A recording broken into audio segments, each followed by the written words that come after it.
Hey everyone, welcome back. So in this video, we shall continue studying the continuous random variables. Specifically, we'll look at how to calculate their expectations. So the expected value of a continuous random variable y with density f of y is denoted as e of y. So this notation is the same as the one that we were using for the discrete variables. And this expectation of y or e of y is given by this formula. Okay, provided that this integral exists.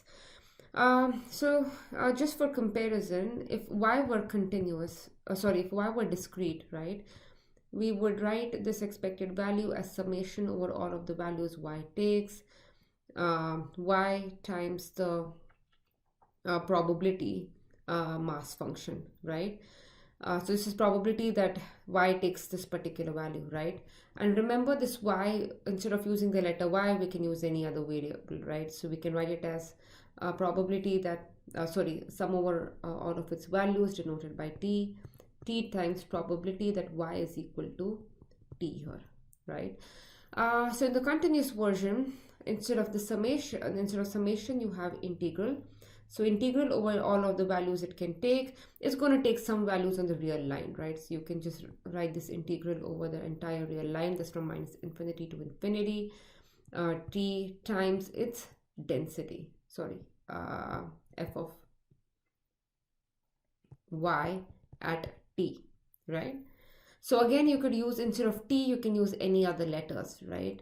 But you have to remember that this is the density of the random variable y.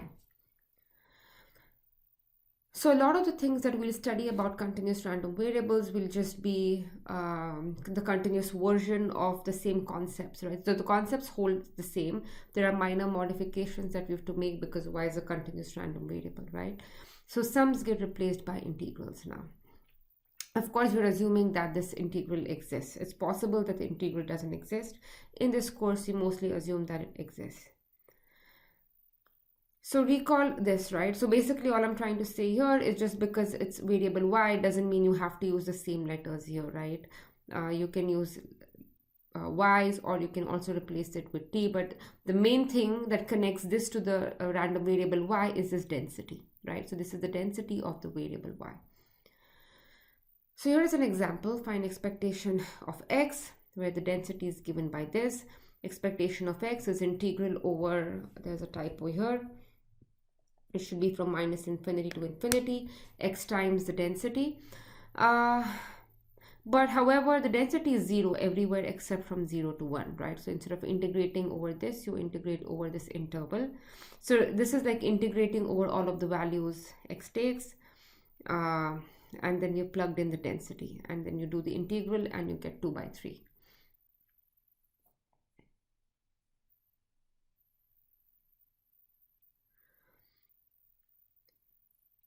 So here is a result, and this result says that expectation of y can be rewritten in this way.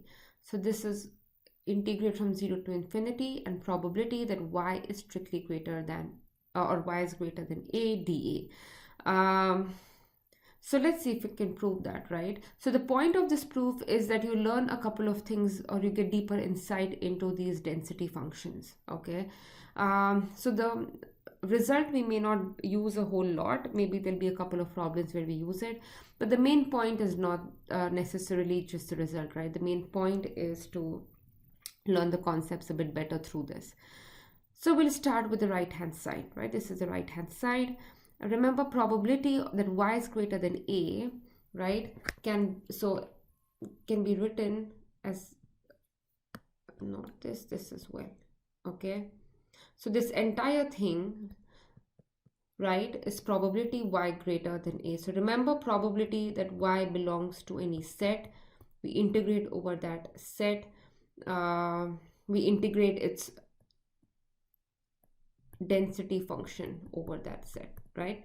So that's exactly what I'm doing here. So y greater than a, that means the set is from a to infinity, so we are integrating over the set, and this is the density. So then I rearrange the integrals. So in general, you cannot just arbitrarily rearrange the integrals. There are certain conditions when you are allowed to do that. In this course, mostly those conditions are satisfied, so we don't have to worry about it. So you're free to interchange integrals in this course. So let's see. So if we and it's important that you're able to interchange integrals, right? So you'll see an example of that here as well. So first I have a here in this integral, right? And now t is greater than a, right? Because t goes from a to infinity, right? So in the second integral, t is greater than a. So now when we interchange them, right? So t goes from 0 to infinity, and a goes from 0 to t only. So remember, a is less than equal to t, right? We are getting that from this integral, so we have to preserve that order. So t goes from 0 to infinity, and a goes from 0 to t. So this entire integral, right, is just t itself, right? Integral of dy, this is just and from 0 to t, this is just y, t and 0, and you plug in t and 0, you're just left with t, right? So this entire integral is just t. So you have this integral of t from 0 to infinity. And this t is from 0 to infinity because it's a non-negative random variable, right? Otherwise, t can be from minus infinity to infinity. So we are restricting it from 0 to infinity because it's non-negative, okay? So now we are left with this integral here. So 0 to infinity, t times the density. So remember, it's a non-negative random variable. Therefore, this expression is equal to the expectation of y.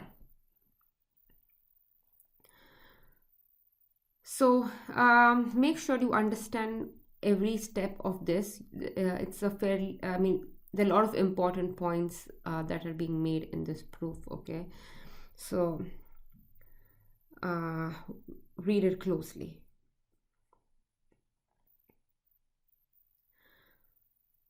So now many times we do transformations of random variables. So how do we calculate expected value of a function of a random variable, right?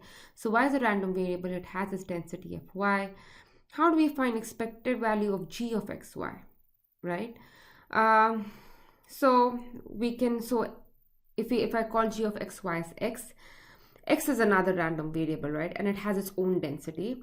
So if you can calculate the density of x, then expectation of x, which is the same as expectation of g of y, is just t times the density of x, right?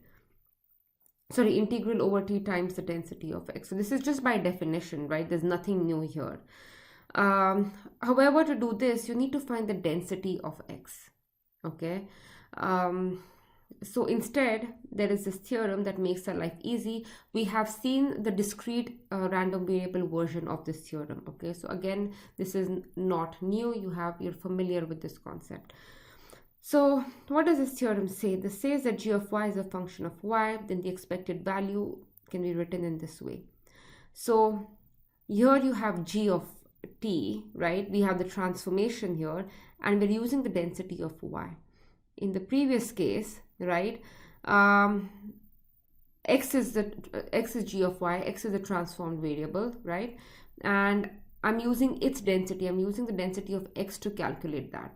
However, calculating this density might be not too easy, in which case this comes to our rescue, right? So again, we're using density of the original variable, which is the y, but we have g of t here. So an example or an application, expectation of y square, right? This is g of y is y square here. So it's integral over g of t, that's t square times the density of y. And then same thing here as well. Again, we have seen the discrete variable counterpart to this theorem.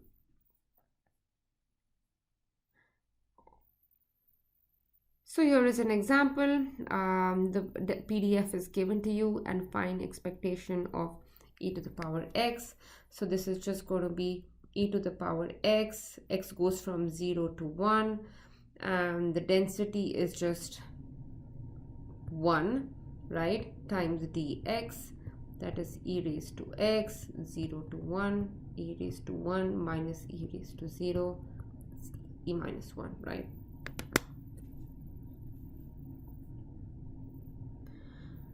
So then these are some linear properties of expectation.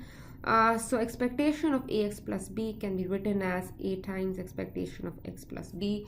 Again, I'll prove this one for you, but these are fairly easy to prove.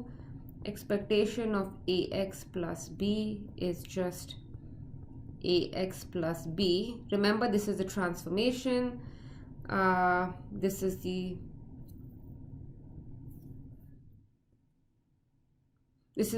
the density. Maybe I'll use t here, fxt dt. So this is an integral, right? And you can open it up. So you can write this a times t fxt plus b times integral fxt dt.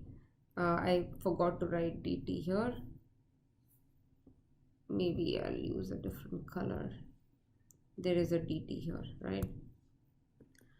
But this is nothing but expectation of x. So a times expectation of x plus, and remember, integral of if you integrate the density, it integrates out to 1, right?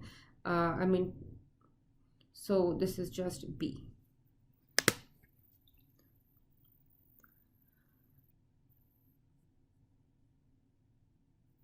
So next we look at some other properties of expectations. So if I have a variable y and I have all of these transformations, right? G, g1, g2, and gk. These are all functions of this continuous random variable y. Then the following results hold. Expectation of a constant is still a constant. So remember, we proved this for the discrete case, and you should try proving this on your own for the continuous case, okay? Then expectation of c times g of y, you can pull the constant outside. Expectation of g1y plus g2y and all the way to gk y, you can write it as expectation of the first term plus expectation of the second term, and so on, okay? So for example, right, if you have such an expression, expectation of y squared plus y plus log y, you can split up the expectation into these three parts like this. So again, think about how you would go, how you would show or prove each of these results.